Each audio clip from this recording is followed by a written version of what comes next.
જે ડુંગર દેખાય છે એ ડુંગરથી સાયકલિંગ કરતાં અહીં લગીને આવ્યો છું. આ સ્ટીપ સાયકલિંગમાં ના ચડાય એટલે ઉતરી ગયા ને એને દોરી લીધી છે.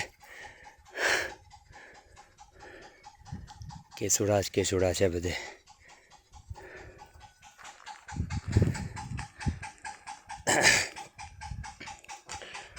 નર્મદે હર, નર્મદે હર, નર્મદે હર.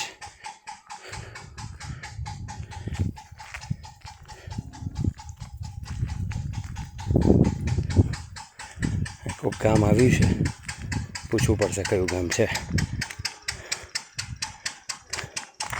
એ જેટલો સ્ટીપ ચડ્યા છે એટલું નીચે ઉતારવાનું પણ આવશે. ખાખરા, મવડા, આ બે ત્રણ વૃક્ષો ખૂબ દેખાય છે.